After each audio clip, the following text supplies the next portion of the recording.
열왕기상 1장 1절에서 10절. 옛날 어느 마을에 아리따운 그 아가씨가 살고 있었습니다. 동물의 왕 사자가 지나가다가 그 아가씨를 보고 그 미모에 홀딱 반했습니다. 아가씨의 집으로 들어간 사자가 아가씨의 아버지에게 말했죠. 당신의 딸에게 장가를 들겠소. 아가씨의 아버지는 이게 무슨 소리냐 하고 깜짝 놀랐으나 태연히 말을 했죠. 딸아이도 좋아하겠지만 한번 물어나 보겠습니다. 사자는 좋아하며 돌아갔다가 이튿날 다시 찾아왔습니다. 따님도 물론 좋아한다고 했겠지요. 그럼요, 사자님의 그 터프한 얼굴이 아주 멋지다고 합니다. 그런데 한 가지 부탁이 있습니다. 부탁이 무엇이요? 나에게 시집 온다면 무슨 부탁이라도 들어주겠소. 이빨과 발톱이 날카로워 무섭다고 합니다. 몸에 상처라도 나면 안 되지 않습니까? 그럼 안 되지요. 그것만 빼신다면. 사자는 흔쾌히 좋아요 하며 당장 이빨과 발톱을 뽑으라고 했습니다. 아가씨의 아버지는 사자의 이빨과 발톱을 몽땅 뽑고 나서 몽둥이로 마구 두들겨 팼습니다. 사자는 장가는커녕 매만 실컷 얻어맞고 산속으로 도망쳤다는 얘기입니다. 이 이야기는 상대편은 줄 생각을 하지 않는데 받을 것을 준비한다는 것이 이 이야기의 핵심입니다. 이 이야기를 속담으로 표현하면 떡 줄 사람은 꿈도 안 꾸는데 김칫국부터 마신다는 말이 여기에 잘 어울리는 속담입니다. 예전에 생일, 결혼식, 돌, 환갑이나 그 명절 때 먹는 떡은 특별한 음식이었습니다. 그래서 특별한 날에 떡을 을의 이웃과 나누어 먹게 되었죠. 이사를 가도 떡을 나누어 먹기도 합니다. 이 때문에 어느 집에서 떡을 하면 당연히 나누어 주겠지 하는 마음에 떡과 함께 곁들여 먹는 김칫국을 미리 준비했다는 말이죠.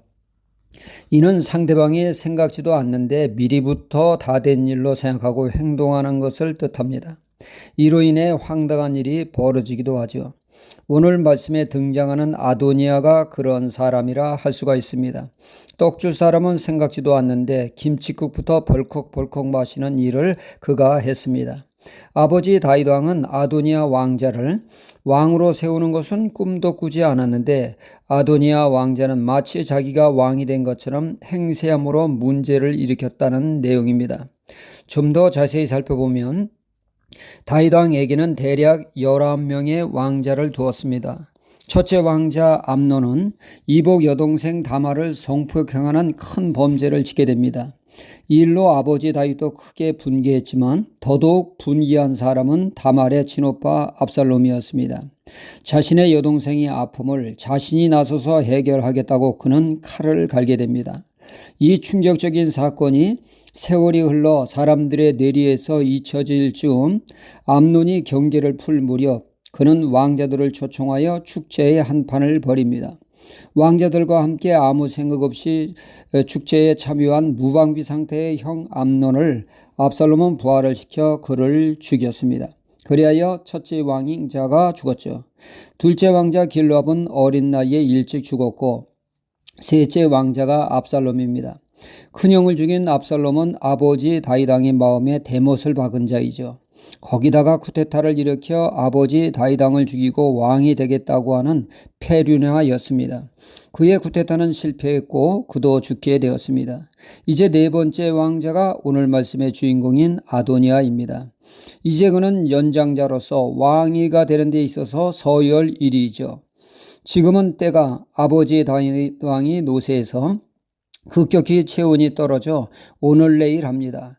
자연 모든 이들이 주목하는 것은 누가 다윗 왕을 이어 왕이 되는가였습니다.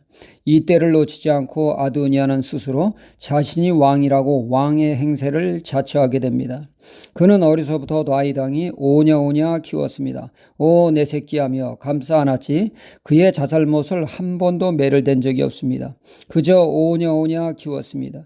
그래서 아도니아는 아버지는 내가 왕이 된다고 해도 예스할 것을 믿었습니다. 그리고 그는 서열 1위로 왕이 되는 것 합당하다고 명분을 내세우며 왕이나 하는 행차를 호위무사 50명을 두어 행합니다.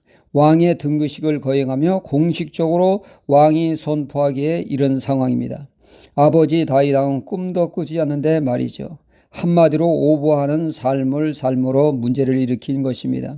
그가 한 가지 간과한 것은 서열 1위보다 더 중요한 것은 하나님의 뜻을 무시함으로 문제를 야기시킨 것입니다. 하나님은 10번째 왕자 솔로몬을 왕으로 세웠는데 하나님의 뜻을 무시하고 인간적인 서열 1위를 고집하며 오버함으로 그는 스스로 비극을 자처한 내용입니다. 우리는 그 무엇보다 하나님의 뜻을 추구함으로 오버함으로 잘못을 범하지 않도록 주의해야겠습니다. 하나님의 뜻을 추구하는 곳에 은혜가 있고 하나님의 축복이 있습니다. 그러므로 우리는 무슨 일을 하든 무슨 결정을 하든 먼저 하나님의 뜻이 무엇인가를 깊이 생각하고 행동함으로 은혜를 끼치는 삶을 살아야겠습니다. 할렐루야.